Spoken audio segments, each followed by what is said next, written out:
E aí, pessoal do canal Catimbeiro, sejam novamente bem-vindos para essa semana de Libertadores. Vamos falar especialmente do São Paulo, né, que conseguiu passar, foi difícil novamente, aquele time tem muita sorte, meu, sério. E depois vamos falar um pouco dos estaduais que ocorreram nesse meio de semana. Então, primeiramente da Libertadores, o São Paulo ganhou de 1-0 do Universidade César Valerro e vai entrar no grupo 1, que tem o River Plate, tem também o The Strongest da Bolívia e o Trujillanos. E o São Paulo estreia na próxima quarta-feira, às 7h30, contra o The Strongest em casa. Jogo tenso. Jogo que provou que esse time do César Valerro é horrível. Horrível e sortudo, meu. Que time horrível. E muito cagado, mano. Puta merda, velho. Muito cagado. São Paulo jogou bem de novo. Não igual na semana passada. O São Paulo foi um pouco desorganizado. O time tava muito afobado para fazer logo o gol, para decidir logo o jogo. Acabou se desesperando e acabou não conseguindo criar jogadas da forma que criou. Um ponto a se detalhar também é que o César Valerro, na semana passada, ele foi um time que atacou melhor e se defendeu ruim. Só que dessa vez ele se defendeu melhor e não conseguiu atacar. Parecia que tava brigando pelo resultado, né? Que já tava tudo certo pra eles. Os caras parece que estavam segurando o jogo no 0x0. Acho que esqueceram de avisar pra eles que 0x0 ele estava desclassificado. Mas o São Paulo teve o controle do jogo, teve a posse de bola, tentou, foram 2 bolas na trave.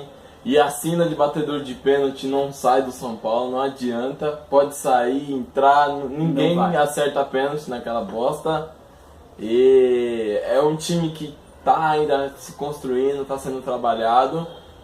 Eu acho que o Paton tem que rever a questão do Centurion. O Centurion não tá jogando no nível bom. Teve a sequência que ele queria, que ele precisava, não conseguiu retribuir essa confiança.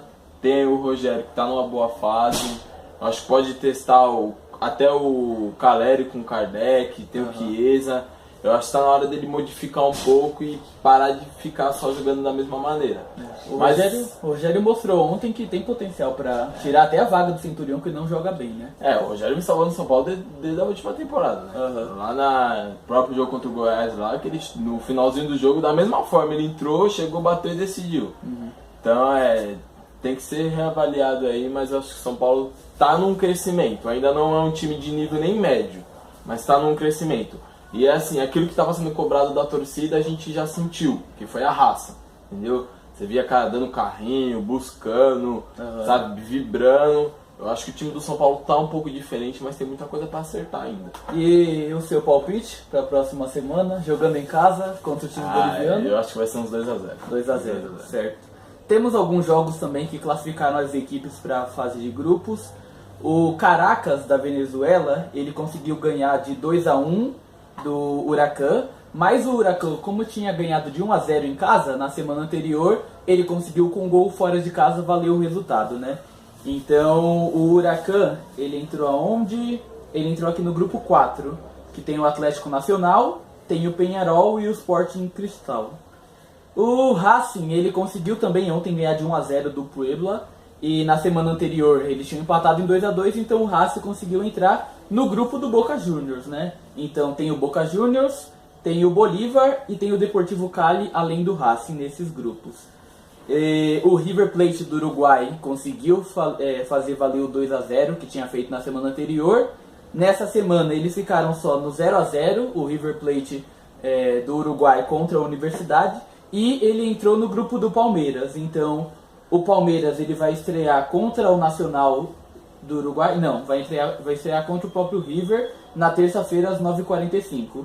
E além do River e do Palmeiras, tem o Nacional do Uruguai e o Rosário Central nesse grupo. Ainda faltam 2 jogos para terminar essa pré-fase de Libertadores. O Independente Del Valle ganhou na semana passada de 1-0 do Guarani do Paraguai. E quem passar desse confronto vai enfrentar o Atlético Mineiro. E o último jogo também é o Santa Fé, que ganhou de 3-1 do Oriente Petroleiro, jogando fora de casa. Nessa semana ele joga em casa e quem passar desse confronto entra no grupo do Corinthians. Então aqui os grupos que faltam, né? O grupo 5, que é o do Atlético Mineiro, tem também o Colo-Colo, o Melgar, e o Guarani do Paraguai ou o Independente Del Valle. E o Atlético Mineiro vai estrear contra o Colo-Colo fora de casa nessa próxima semana. O grupo do Grêmio, que é o grupo 6, tem o Toluca, a LDU e o São Lourenço. E o Grêmio estreia na próxima quarta, de quarta para quinta, né, à meia-noite, contra o Toluca também fora de casa. O grupo 7 tem o Deportivo Táchira, o Emelec, o Olímpia e o Pumas. E o grupo 8 do Corinthians tem o Cobressal, que é contra o Corinthians, vai estrear, né, fora de casa contra este time lá no deserto. Vai ser um jogo complicado para o Corinthians, né? Na quarta, às 9h45. E além dessas duas equipes, tem o Cerro e talvez ou Santa Fé ou então o Oriente Petroleiro, depende do jogo.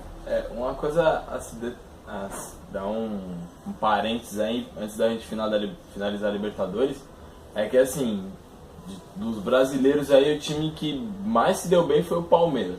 Apesar do grupo do Palmeiras ser um grupo complicado, mas o Palmeiras é o único time que não vai enfrentar tanta altitude e não vai enfrentar tanta viagem, entendeu? Não vai nem ao México. A locomoção do Palmeiras vai ser um pouco mais tranquila. Então o Palmeiras, eu acho que até deu um passo à frente para passar no grupo.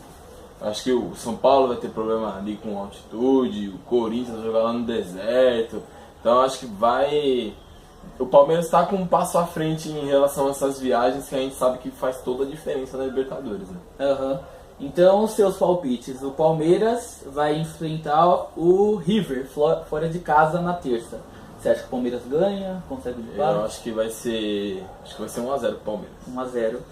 O Atlético Mineiro vai enfrentar o Colo-Colo fora de casa. 2x1 Colo-Colo. Ixi. O Grêmio vai enfrentar o Toluca, lá do México, de quarta para quinta. O problema do Grêmio, o Grêmio vai jogar quase meia-noite, né, meu? Isso, eu acho que vai ser um jogo, Douglas Cachaça vai estar com sono e tal. Eu acho que vai ser 2x1 pro Grêmio. Ok. E o Corinthians vai enfrentar o Cobressal lá no deserto. Com certeza deve ser horrível, né? Início de temporada ainda, não deve ter eu acho que vai ser 1x0 pro Corinthians. Eu acho que o Tite ele vai um time bem fechadinho.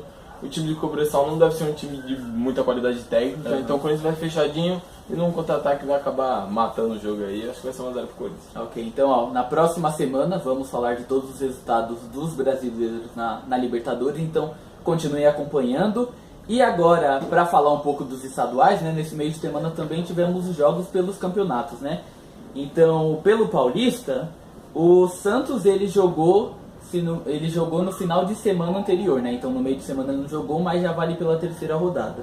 Então ele enfrentou o Ituano e ganhou de 2x1. Conseguiu ganhar, foi no sufoco, né? Teve ali umas polêmicas, mas o Santos conseguiu ganhar. Umas. Ganhou o pênalti mandrake, viu? E o Palmeiras enfrentou o Oeste, fora de casa, mas ficou só no 0x0. Só os goleiros conseguiram fazer uma boa partida ontem, as duas equipes não fizeram um bom jogo. O Palmeiras não ajuda, hein? A gente quer ajudar o Palmeiras, falar bem do Palmeiras, e não dá pro Oeste. Complicado. O Corinthians joga nessa noite com o Capivariano, então falaremos do resultado, né? Colocaremos aí na descrição do vídeo. E o São Paulo, como jogou pela Libertadores, joga só no início do próximo mês contra o Mojimirim. E além desses jogos, também tivemos o do Carioca. O Vasco ganhou de 2x0 do Volta Redonda. Continua, né? O Vasco continua. O Flamengo conseguiu ganhar de 5x0 da Portuguesa do Rio de Janeiro, né? Guerreiro, hein? Teve de tudo. O jogo foi bom. Vai saber, né? Era pra ter sido mais, né? Mas o Chico perdeu até pênalti. O Botafogo continua 100% no estadual, ganhou de 1x0 do Macaé. E o Fluminense com do Fred, o Fred agora vai, né? Vamos ver. Vai voltar pra seleção, você vê. Empataram em 3x3 com o Madureira, então foi um belíssimo jogo, tenho certeza. Pelo Gaúcho, o Grêmio ganhou do Veranópolis de 1x0, jogando fora de casa. E o Inter tá ganhando de 2x1 do Passo Fundo nesse momento, o jogo acontecendo por enquanto, né? Colocaremos também o resultado na descrição do vídeo. E pelo Mineiro não tivemos rodada nesse meio de semana, mas o Atlético Mineiro, como não tinha jogado na última rodada, ele jogou valendo pela segunda do estadual mineiro e ganhou de 2x0 da Caldense. Então são esses os resultados dos estaduais.